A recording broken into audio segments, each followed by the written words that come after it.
You've been everybody else's first project, but when are you going to start being your own? I'm Nisha Danay, and this is I Am My First Project, where we have real and uncomfortable conversations about why you're constantly staying stuck. As a resilience coach, I'm here to show you that most people prefer to be stuck in familiar bondage than unstuck in unfamiliar growth. And if that triggers you, keep watching. So if you're tired of staying stuck, I have a 4-week program that's opening up in January 2026. You get to work with me and we get to build the life that you want to build. Click the link below and let's get to getting unstuck.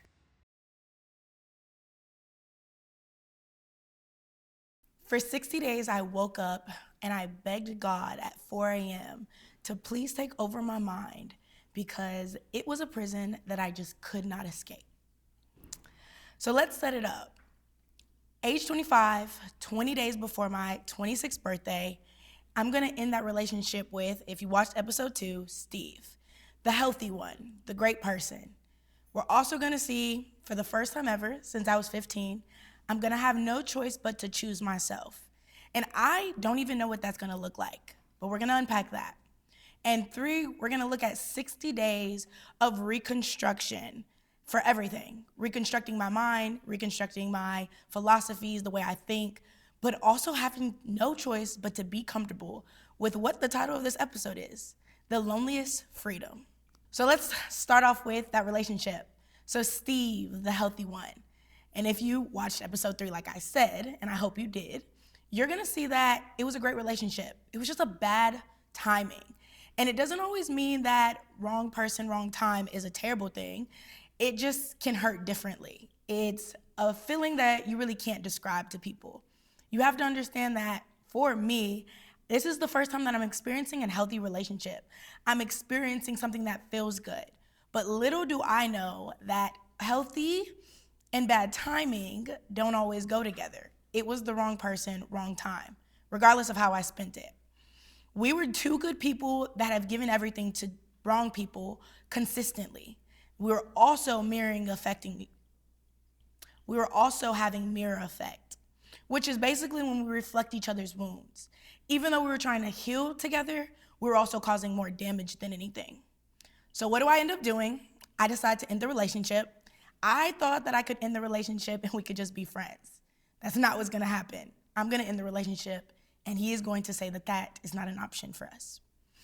Healthy doesn't always mean the right timing, and healthy doesn't always mean that you get to keep them. One thing I learned from this situation was that God was going to show me that some people are in your life for a season, not a lifetime. And it doesn't matter how good of a person they are or how good of a person you are, it just might not work. And that's okay.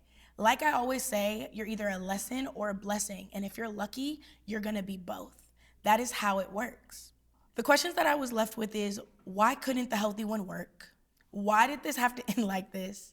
And what does this now mean for me? Because there was nobody on standby. There was nobody around to help me figure it out. I had no choice but to be by myself. So the teaching moment in that lesson was, just because someone is good to you and makes you feel good and is healthy doesn't mean that they're your forever person, nor does that mean that they're the right person for you. There's a reality of being a good person, a good timing for both. But for me, it wasn't that. It was a great person, terrible timing. And what does that mean? That truth meant that it was just a bad timing for us. It was not the situation for us. And it served its lesson. It served its purpose. So do you see yourself in that situation where you're holding on to something right now, holding on to a healthy situation because it feels good on the outside, but it's really draining you or it's actually causing you more pain? It's really hurting you, sis. And you know that it's not serving the purpose that you need it to serve. But you just know in your mind that you've convinced yourself with the lies that you tell yourself, because let's be real, we lie to ourselves all the time because we are our first liar. We make it digestible to ourselves because we want to live. We make it digestible to ourselves because we want to live in the delusion that we're creating. You are the co-author of your life, and a lot of times we co-author delusions. We're trying to exist in something that we know isn't good for us. So if you see yourself holding on to something that feels healthy, but it's actually causing you more pain and more tears in the background, maybe you might want to reevaluate where you stand in that situation. So now we're going to go into that 60 days of solitude. God had no choice but to make me sit in it. So what the setup is going to be, it's just going to be me and my dog. I live by myself. I have my own apartment. I am building a business that my ex, Steve, helped me create and believed in me enough to have. So I have this weight of all these memories of this person and all these promises of what was supposed to be out of that relationship. I'm angry at God and still trying to go to church and still trying not to leave God because, again, I have this mentality that when things go wrong, I get angry at God and I want to leave. And now I have a business that has my face on it, and I'm expected to post content every day. I have no choice but to sit there and reflect on my life decisions. I have no choice but to sit there and be with myself. Because if I didn't decide to do that, I was going to see myself continue to fall backwards. And being with the person, Steve, made me want to be a better person all the way around. Not even just for that person, but for myself.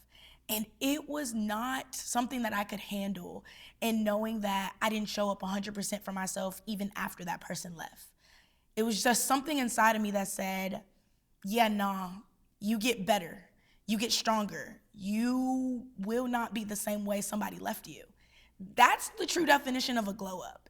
It's not all of the mainstream external work, but the internal work. I knew that something inside of me officially cracked, that I had to do something different. So my daily routine was 4 a.m. I woke up and the first thought that came to my mind was, God, take over my mind. I didn't know anything else to say. And ashwagandha was the supplement that I was using at that time because I was in a state of depression of some sort. Not medically or anything like that, but I wasn't 100% me. I was heartbroken. I was upset and I was angry and I was pissed. And I still had a dog that relied on me. I still had my bills that needed to get paid. And I still had this business and clients that I was working with in real time. And I just was like, God, why am I building in what seems like the most broken season of my life? The broken moments are actually the moments that build you up the most. Those are the moments that you should be able to see yourself in my story.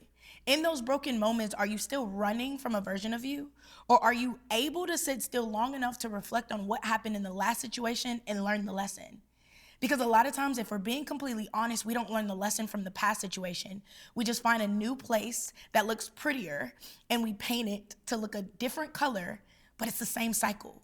You can't outrun you. And again, you're in a prison that you own the keys to. So when are you gonna pick up the keys? So the morning routine is gonna continue. After that, we're gonna do morning walks with God every morning. I'm literally walking the field behind my house, about 30 minutes to an hour every morning at 4 a.m. to 5 a.m., just talking and pouring out my heart. I then go to the gym for 5 to 9 because I had no choice but to have a rhythm, a ritual, a routine, call it what you want. I had to have something that was stable, something that kept me structured because, again, I was the weapon formed against myself. And relationships were what I used for the longest time to cultivate the monster inside of me. See, everybody's always worried about monsters as a kid, the ones in their closet, or the monsters in their family, or the monsters in the world around them. But what about when you're the monster? You're the monster that you have to look out for in the mirror, and you're the monster that you have to look out for mentally every single day. I had to quiet so many voices and so many thoughts inside my mind that just didn't depict the version of me that I knew I was, didn't depict the reality that I knew was what to come. I just knew how I felt in that moment, and in that moment, I was pissed. Pissed. I was so mad at the predicaments. I was so mad at my decisions. I was so mad at the choices that I made. And I was just having no choice but to sit with every failed relationship. And that didn't feel good. And it really made me feel some type of way about what was wrong with me, what did I do wrong, and why did everybody leave me? So when you reflect on your situations and you reflect on your story and you hear what I'm just saying right now, again, This is the podcast that I need, but this is also the podcast that you need.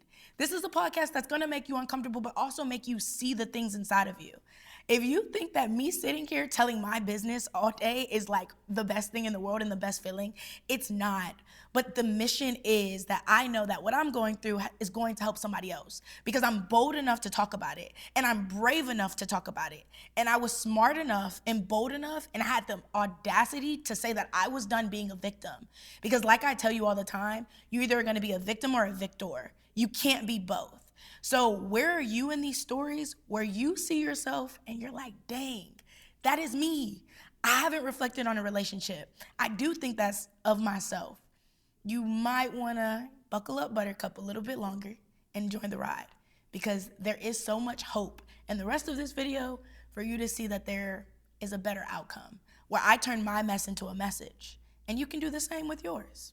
And then the last part of the evening I still had to go to work. So I went to work and I'm floating. I'm teaching kids, I'm in people's faces, and I am showing up and nobody knows that inside I am sinking. That's kind of the hard part about being the strong friend or the friend that I can wear a mask. I actually just made a video about that recently saying, are y'all ready to take off your Halloween costumes for I actually just made a video about that recently where I said, y'all are so worried about your Halloween costumes, but every day you're wearing a mask. The mask of not being capable, the mask of delusions, the mask of limitations.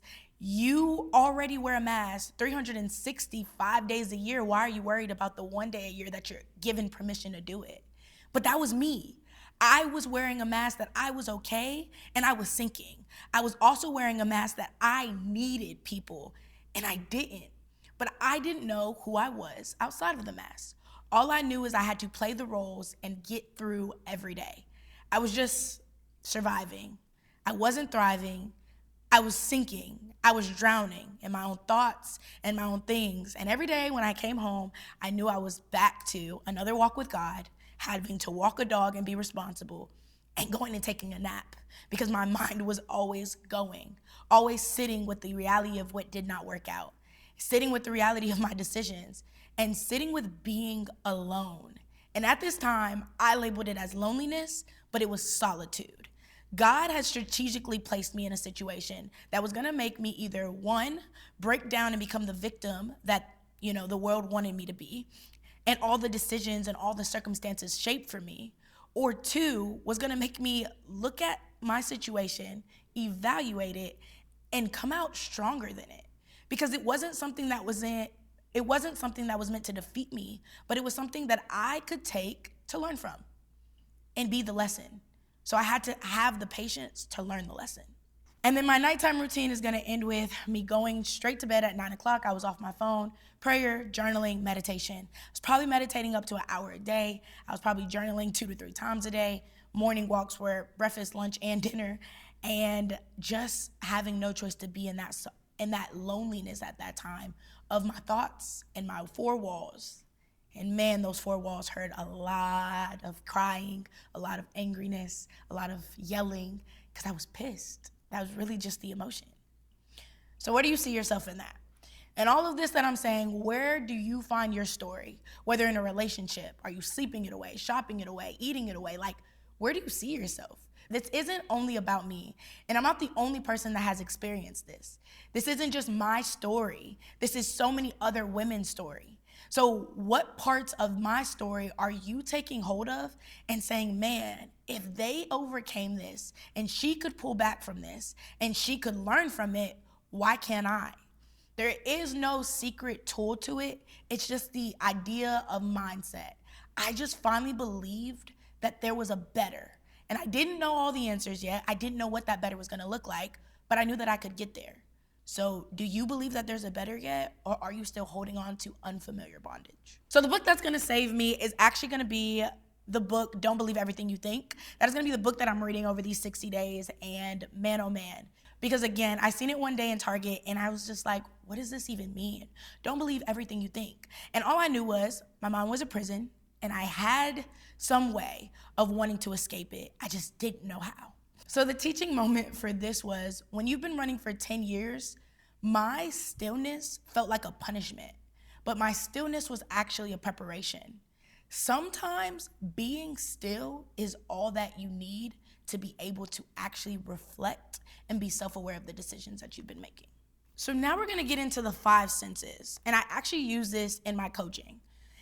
This is going to be how this actually ends up becoming a part of my coaching because, again, like I always say, I'm a resilience life coach, but I live what I preach. I went through it, and I came up with a strategy and a blueprint to help so many other people get through it. I don't guarantee results, I guarantee strategy, and I guarantee the idea of understanding that something is going to be unlocked. Because if you truly want to change and believe in change, there's no limitations with working with me because you have no choice now but to unlearn and unbelieve the things and the lies that you told yourself because I'm gonna expose them. So the first one is my godfather. I remember calling him because my godfather and my mentor were the 2 people that I called the most during this season. They're older than me, they have so much wisdom, and I leaned on them. But the first one that I remember him saying was, feel this, taste this, sit in this. And to be honest, I thought the man was insane. I was like, what do you mean, feel this, taste this, see this? Like, what do you, he was like, well, yeah, you gotta sit in it. You gotta be in it. And I'm like, what does that even mean? Y'all, I was confused. I was looking at him like, what are we talking about right now? But it's gonna make so much more sense when I get into unpacking what that looked like. So the first one is gonna be taste. I tasted my tears more than I tasted food. I did not have an appetite. And if I'm being honest, salt was probably the best seasoning I knew of because I was eating tears daily. I had no choice but to embrace the idea and the reality of my situation. And as much as I said, why do I feel like this? I just had to let the feelings be what they were gonna be. I stopped running from the feelings and I embraced the feelings. The tears are gonna cry, the tears are gonna come, the yelling's gonna come, but eventually it will stop. I don't know when eventually will be. I don't know how it's gonna stop, but I had told myself, eventually the tears will stop. I didn't even give myself a deadline. I didn't do the whole in 5 days, I got 5 more days to grieve this or 10 more days. I just said every time after I picked myself up, eventually these tears will stop. And they did. The next is gonna be sound. Heard myself cry in the middle of the night, listened to my heart break, listened to the agony, the pain, and the silence. And man, is silence loud, real loud. The silence of what was, the silence of loneliness, the silence of solitude. It was loud. The next is gonna be the touch. I felt the weight of my own body in bed, the cold sheets and the empty space, and the warmth of Lucy, my dog, because she was the comfort that I had to get adjusted to now because it was just me and Lucy. Next is sight. Watched myself in the mirror and I didn't even know who I was. I remember having to tell myself so many affirmations every morning of life into myself because there was nobody else to speak life into it. Words of affirmation was my love language and I was so used to getting that nourished from other people around me. But this season, between God and myself, I had no choice but to tell myself who I was and what I was. And if I'm being completely honest, the thoughts that I had in my mind weren't always the best about myself. And I had to be okay with lying, even if it didn't feel good. Were they good lies? Yes. But I did not feel the way that I spoke about myself in the mirror. And some days I was honest. Some days I was stupid. Some days I was ugly. Some days I was infuriated. Some days I was an idiot. I wasn't the kindest to myself. Wasn't the kindest at all. So do you think that's you? Are you nice to yourself? Are you kind to yourself? And if we're being completely honest, how we allow ourselves to treat ourselves is how other people treat us. I say all the time, we don't treat people how they treat us. We allow people to treat us how we treat ourselves, how we think of ourselves, how we believe of ourselves. So the reason that that man or that woman is even allowed to talk to you the way that they do is because you talk to yourself that way. Or you were raised around people that even thought that was okay to talk to you that way, and you've internalized that as the normal or the standard. So it might be time to get some understanding or get some truth or reality that maybe you're not the kindest person to yourself. maybe that's an area that you need to work on, because you cannot even fathom the idea of believing that you deserve better or can have better if you don't give yourself better. And last is gonna be smell. This one was just memories, morning matchas, morning walks with God, nature, and my own space, my own scent. There was no scent of another person, another man, or anything like that. It was just my scent, my natural body scent. It was my morning matchas, just the familiarity of me. And it felt so foreign, but that was part of the process. So why does this even matter? That's a good question. It matters because when you're running, you're numb.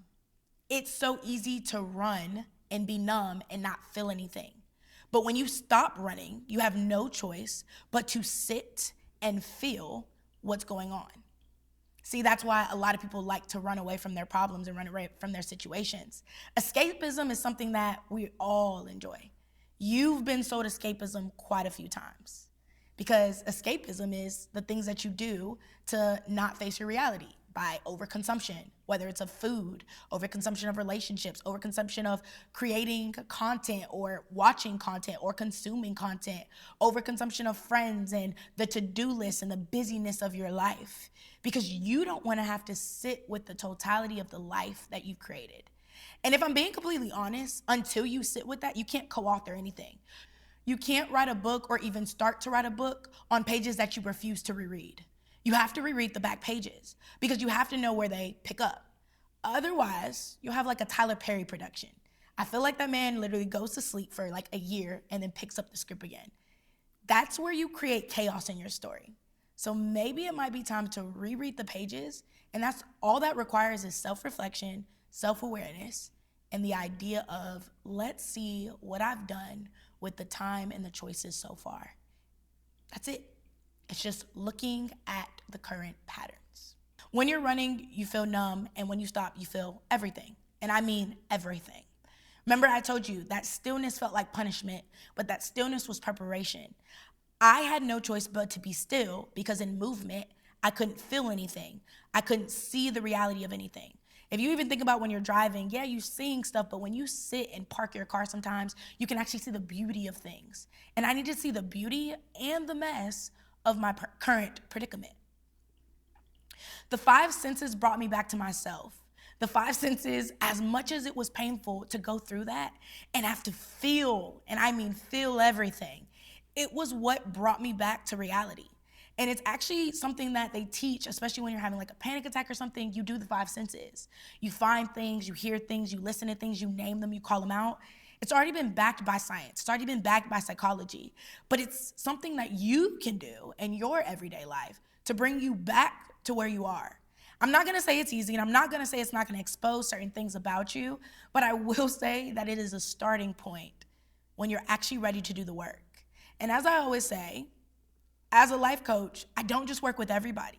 I work with people that are actually ready to be unstuck, that are tired of familiar bondage, who want to get uncomfortable and want to expose the things about them, who've done all the check boxes and all the mundane things on the outside, but they just don't know where to actually start. And a lot of times it's right here in your noggin. It's in your mind. Like, your mind is the prison. But the beautiful thing, the thing that I'm gonna keep screaming, is you have the keys. The mental prison in your mind that you have the keys to. And as long as you can remember that you have the keys, you are a victor. The minute that you don't remember that you have the keys, you are a victim, because you're in a prison without the keys. I hope that makes sense. And the last key point of this lesson, the teaching moment, is I had to experience every dimension of loneliness so I could know what it felt like and know that I never wanted to feel this broken, this loneliness, or this experience again. And that doesn't mean like life wasn't gonna hit, but I was able to identify certain patterns and certain power and certain pieces of myself that I gave into all of these relationships that made me not have a safety net of some sort. My totality was in the person that I was with. So that means every time that a person left, I lost the totality of me, versus me being complimented by the person that's in my life. And I want you to have to really sit with that. If your man was to leave you tomorrow, sis, what you gonna do? Like, let's be for real. Let me talk to you. It's me and you on this couch, like FaceTime. What would you do if they left you tomorrow? Where would you be? How would you handle it? Would you still show up? And how bad of an impact would you be? And it's not the same to say like, a heartbreak is a heartbreak. It sucks and it hurts, it's uncomfortable.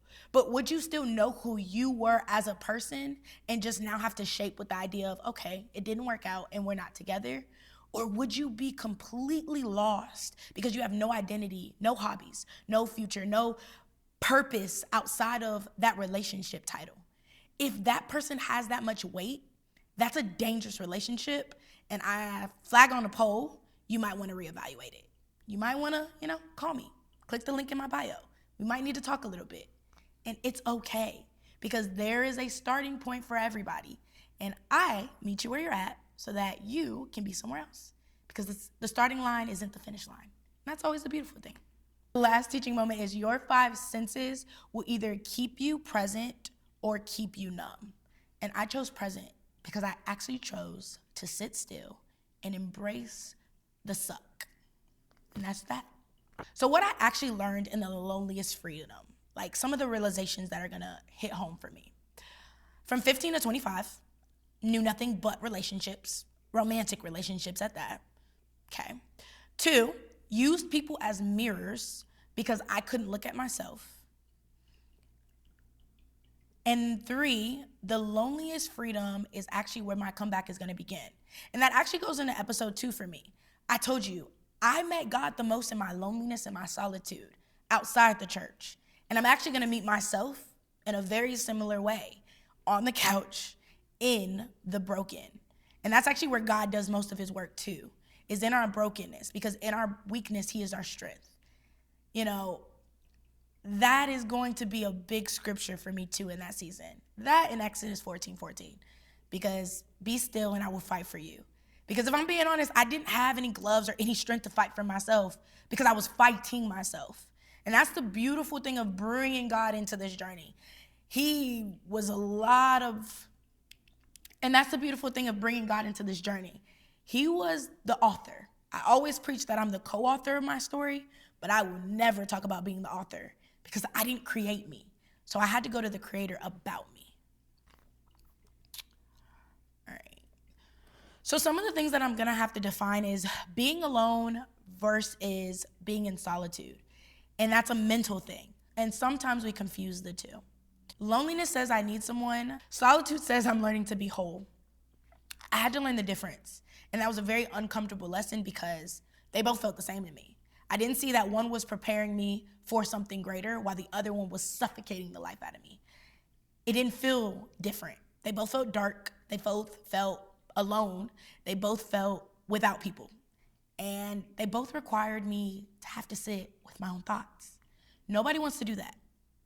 When is the last time that you saw yourself or intentionally had yourself sit with yourself? Like just had a moment to yourself. No phone, no music, just in solitude.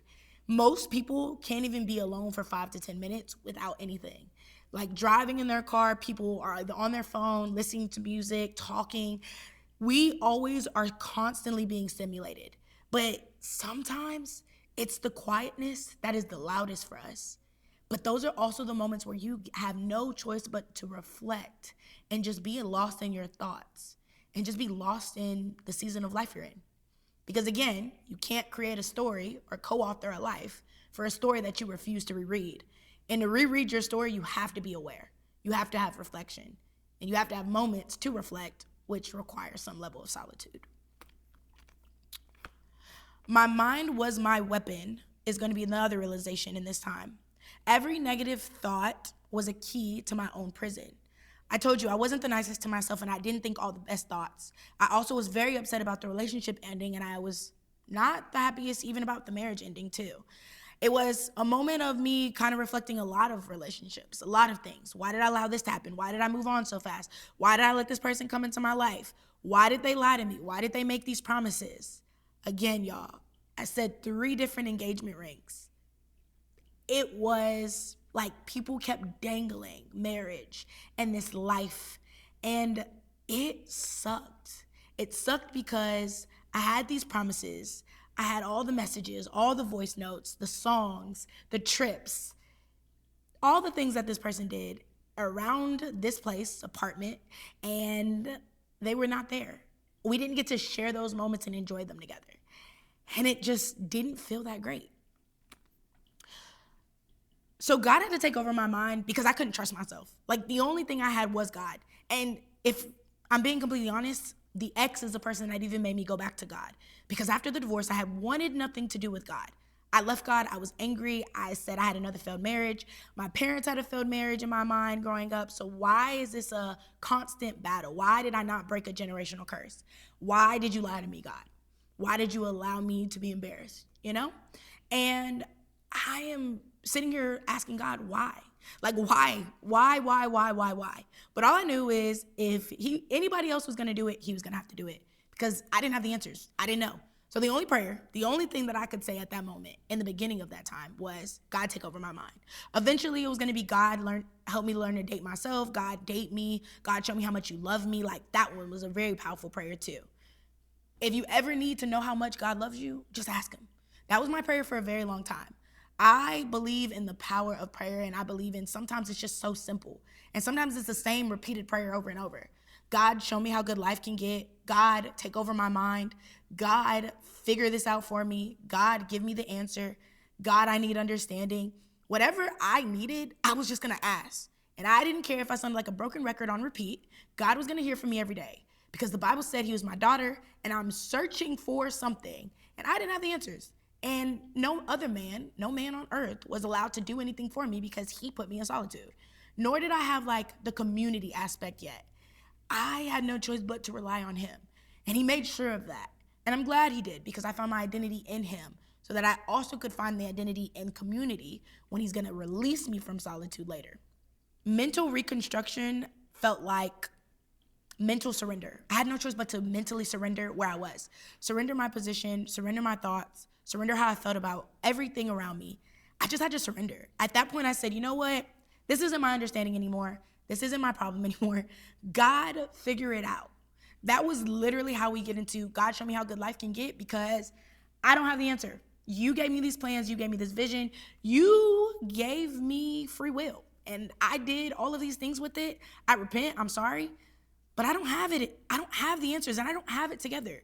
So if you want me to continue on this purpose, if you want me to continue this business, if you want me to continue anything that you've given me, I need help. And he's going to give me that. Once I surrendered and said yes to his way, yes to his will, yes to his understanding, I had no choice but now to have a different thought process. And man, oh man, how good mental freedom feels. So I'm also building while breaking. I started selfishly growing in this season in the content creation way. Again, the last relationship, Steve, helped me build the business, and we started it in January, February. I got clients I'm working with already. But now I'm in real life having to expose my life. I'm on Instagram telling people about this season, telling them about this journey, making content around it. I'm going to the gym every morning. I'm doing my morning walks, my relationship with my dog, my naps, my praise, my worship, my journaling. All in real time, while I am secretly hating life right now, secretly questioning why God even created me again, and secretly wondering what the hell did I put myself into, and why the hell is this my story? Why is this even a part of the journey right now? Why is this even allowed right now? And man, oh man, is it beautiful to have a message out of a mess, to be able to see the outcome now. To have a business and help so many women now is such a beautiful thing. And it's a moment that I even have to reflect on, because I'm not where I was. And I hope that I'm a testament to that, because I am a life coach that lives what I preach, but I also live it in real time. Life coaching is living life. And I don't just show the good, I show all of it. And I'm on this couch right now exposing my business week after week with every episode, and day after day of every content that I post. People are in my life wondering what's happening in Nisha's world, and I'm showing it because it's a part of the journey. It's a part of the credibility. It's a part of understanding who I am, where I've come from, and the origin behind it. And it's the part that is the most vulnerable and raw about me. And sometimes it's the most uncomfortable. But I have this mission, right? This idea that I know that as much as I keep preaching, as much as I keep talking about my story, I'm helping somebody. And even if it's only one woman, one person, it's fine. But I am glad to know that I'm helping so many, thousands, hundreds. The community that I've shaped has been so beautiful. And I'm so, so glad that so many women have trusted to work with me and trusted to even be friends with me and collaborate with me and join me on my journey. The Loneliest Freedom is the name of this episode. And the Loneliest Freedom is such an interesting title. But freedom is what I wanted to be my own, what I wanted to create outside of any relationship or any title. That was mine. Loneliness is what I didn't expect, the cost of growth, that uncomfortable, and I do mean very, very, very uncomfortable journey and uncomfortable path. It's the thing you have to go into. So you don't grow in comfort. That's not how this works. Unfortunately, comfort doesn't grow you. It doesn't stretch you. It doesn't require you to evolve. It doesn't require you to shape yourself into who you need to be because you're already in a mold when you're comfortable. Uncomfortability stretches you, and it makes you have to face who you are in the current and have this idea of who you can be. Because comfort feels good. Comfort feels safe. But comfort doesn't get you to the healthier or the better version of yourself. But both of them had to come together. What I needed to become my own first project is going to be the Loneliest Freedom. I had to have the loneliest part of my life in solitude, but I had to want freedom for once outside of a relationship. And it's a part of the story. It is why I am my first project. It is the foundation and the origin of a lot of things for me. And as much as it sucks, or did suck at that moment, and as much as it hurt, and I mean, I tasted so many tears and screamed into a pillow for so many nights and was in a bed that was cold and lonely for so many days, I'm glad it happened. And you can be glad that it happened for you too. You don't have to stay in that cycle forever, because I didn't. I had in my days where it lasted and felt like forever, but I also got to taste what freedom tastes. But I also got to taste what freedom tastes like. I live in freedom now. In real life, I create the life that I want and the life that I have. And I don't sell perfection. That's not even a part of the journey. But peace and authenticity, having values that mean something to you and making sure that your life aligns with that, that's what I offer. It's making sure that you cultivate an environment that feels safe for you and you get to stay true to who you are, no matter who comes into your life. So the turning point. After 60 days, something shifted. I wasn't healed, but I was honest. I was honest with who I was. I had exposed every lie that I told myself. The good, the bad, the reality. I called everything out for what it was. And I had to reshape the reality or the story that I had been cultivating inside of my mind. I wasn't whole, but I was willing. I was willing to do the hard work. I was willing to look at the reality of it. I was willing to expose the truth. And I was willing to continue the process, continue the journey. No matter how much it was, I was willing to keep moving forward. And I wasn't ready, but I was rebuilding. Not only was I rebuilding myself, but God also allowed me to rebuild my baby, which is my business, Selfishly Growing. He allowed me to take a story and take a purpose and take a journey and take loneliness and cultivate something so beautiful. But he also gave me a testimony out of it, something that I was going to end up needing to help other people. Because one of my clients was living the same story that I was, but just in a little bit of a different time frame. And so I'm glad that I went through it because I was able to help her through hers. So I got some questions, as always, that I'm going to leave you with. You know what? Let me look at you. All right, back to that FaceTime again. We're having that conversation. I want you to reflect on these questions. You can journal about them. You can have a conversation with yourself. If you really want to challenge yourself, look in the mirror when you answer these. Got to look at you, and be honest with yourself. Don't be your first liar, because a lot of times we are. So question number 1. Okay. What are you running from? Wait. Okay. Sorry. Question number 1 is, what are you running from by staying attached?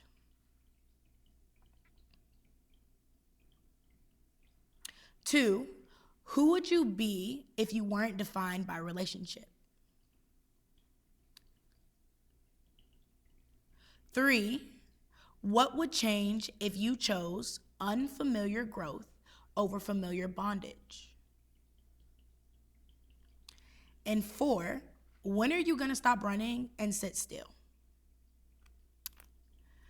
The hard truth is if being alone scares you more than being in bad relationships, that's exactly why you need to be alone. You just need to be alone. You can't find yourself in someone else's mirror, so it's time for you to look in the mirror and have that conversation. So if you're tired of being stuck and being in familiar bondage and just being in a mental prison that you have the keys to, you should work with me. November 4th, the first Tuesday of November, I have 15 slots for 15 amazing women with an application, of course, because I don't work with everybody, because I'm not for everybody, that actually want to break out of this prison, who actually want to find where their keys are. It's $997 investment, but you have spent more on escaping with vacations and shopping sprees and gluttony and nails and all of these things that don't even benefit you.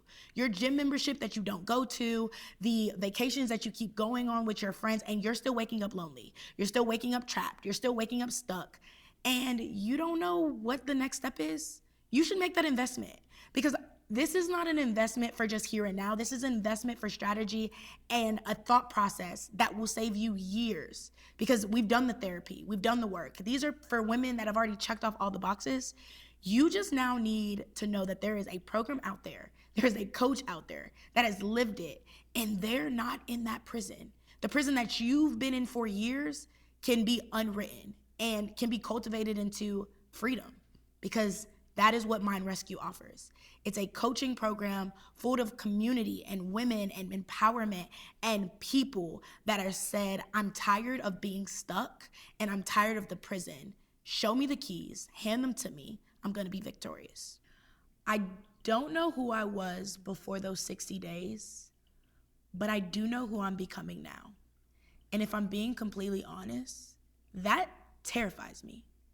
Terrifies me because who she is and who she can be is so much bigger than what was before. I found me in so many ways, but I'm also meeting me for the first time. And that's exactly what I'm gonna keep doing. I'm gonna keep searching for who Nisha Danay is. So as always, thank you for watching I Am My First Project. This was the Loneliest Freedom. Thanks.